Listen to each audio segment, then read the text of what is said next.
Do you know ìjẹ́ o mọ̀? your own obedience to tithe and offering Ìgbọ́rọ̀ rẹ sí ìdámẹ́wàá òun rẹ. will also bless anyone that bless you Yóò bùkún àwọn tó bá bùkún ọ. and protect the income of anyone that is attached to you. Yóò sì dáàbò bò iṣẹ́ àtowó gbogbo àwọn èèyàn tó sopọ̀ mọ́. The advantages is numerous. Ohun tí a ó rí gbàjáde níbẹ̀ ó pọ̀ púpọ̀. You see, some people they hack my social platform, the messenger. Ọ̀pọ̀lọpọ̀ àwọn ènìyàn ohun tí mo fi ń kọ̀wé Some ránṣẹ́. criminal, some. Àwọn olè ọlọ́ṣà So they hack into it wọ́n sì and they are using my face, my name, everything to ask people for money. wọ́n sì lo ẹ̀dá rẹ̀ lo ojú mi orúkọ mi láti máa bèrè owó lọ́wọ́ àwọn ènìyàn. At times they will tell them that I need 200,000 naira urgently, they should borrow me, and they will be communicating. Nígbà mìíràn ẹ̀wẹ̀ wọ́n ní pé gbogbo nílò owó kíákíá ẹgbẹ́ kí sáré yá mi náà. One in particular, Ṣùgbọ́n ní ìkan lára wọn. the sister was about to wed. I was praying with her Arábìnrin kan and fẹ́ẹ́ ṣe communicating with ìgbéyàwó.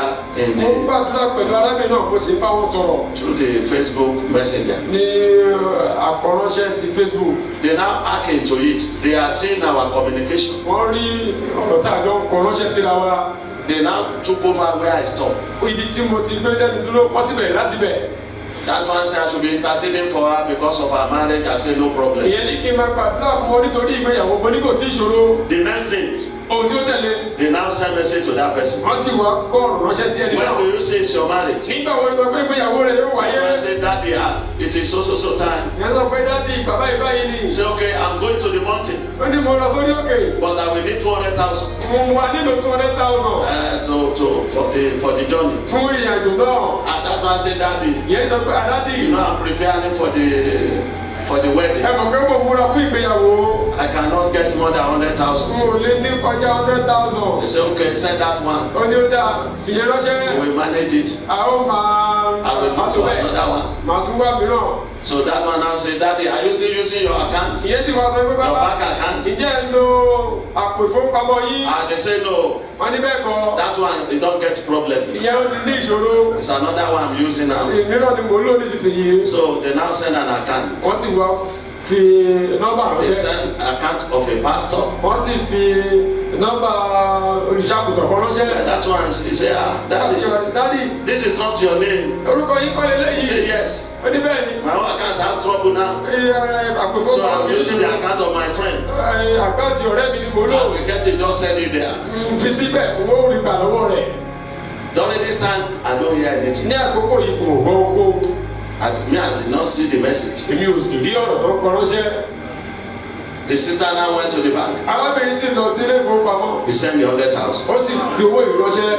Immediately he sent me 100,000. Ní kété tó fi owó ránṣẹ́. I don't know what happened. Èmi ò mọ ohun tó ṣẹlẹ̀. Somebody told her, Ẹnìkan wá sọ fún. something told her Nǹkan kan wá sọ fún. to now text me in my phone. Láti wá kọ̀wé ránṣẹ́ sí ẹ̀rọ alágbèéká wọn. Not a Facebook Kò now. tẹ́ ẹ wá ṣe ní orí So Facebook that báyìí. man come to me direct. Ìyẹn ti bàbá sọ́dọ̀ mi.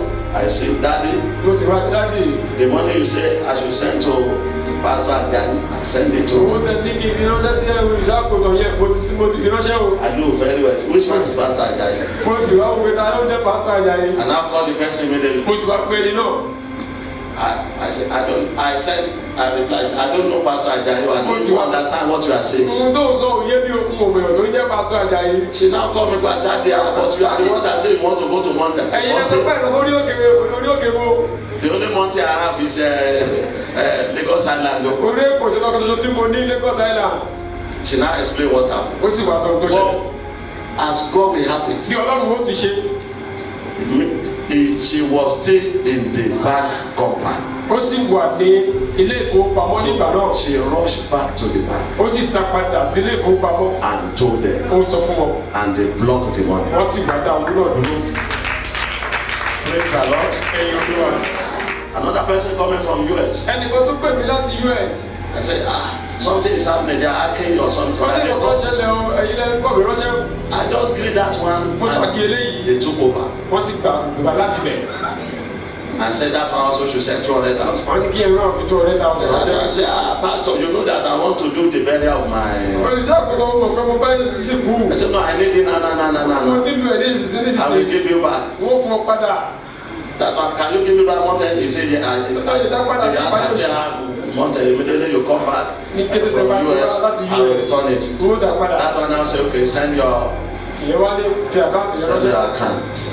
They send account, GTB account. wọ́n sì wá fi àkáǹtì GTB ránṣẹ́. But he did not see my name. ṣùgbọ́n kò sí orúkọ mi níbẹ̀. So something tell him, ìkọ̀kọ̀ wá sọ fún un. these are forward. eléyìí àwọn ti gbájú ẹ̀ nìyí. Now, they now communicate to them again that ó sì wá bá wọn sọ̀rọ̀. they should call him so that he can tell them the code that they will use to collect the money. wọ́n pé òun kó wọ́n sọ kóòdù tí wọ́n fi gbowó náà fún wọn. So from there, they say they don't need code. wọ́n ní káwọn ò You nílò should kóòdù. just send the money. kó ṣàfi owó náà ránṣẹ́. Where am I going? níbo ni mò ń lọ. Because I am faithful in tithe and offering. nítorí mo jó lóòótọ́ nínú ìdámẹ́wàá Even àti those who ọrẹ. are connected to me that are faithful, bó tẹ̀lé àwọn tó níṣopọ̀ mọ́ mi tí wọ́n sì jẹ́ olóòótọ́. the devourer cannot enter their finance. a jẹ́ nínú òní mọ́ ètò ìṣúná They wọn. try so much. wọ́n gbìyànjú tó bẹ́ẹ̀ gẹ́. At the last point, ṣùgbọ́n nígbà tó bá di ìpele tó kẹ́yìn. they cannot get the money. wọn ò ní rí owó náà gbà. Something did not allow them to get the money. ìkọ̀kọ̀ ò jẹ́ kó rí owó náà gbà. Are you faithful in tithe? ìjẹ́ o jẹ́ olóòótọ́ ní ìdámẹ́wàá. I pray for you. mo gbàdúrà fún ọ. Any power anywhere agbára kágbára níbikíbi. that want to defraud your destiny, èyí tó fẹ́ yan àyànmọ́ rẹ jẹ́. that want to defraud your life, èyí tó fẹ́ jayé rẹ lólè. they shall fail woefully in the name of Jesus. ó kùnà lórúkọ Jésù. They shall fail woefully in the name of Jesus. ó kùnà lórúkọ Jésù. They shall fail woefully in the name of Jesus. ó kùnà lórúkọ Jésù.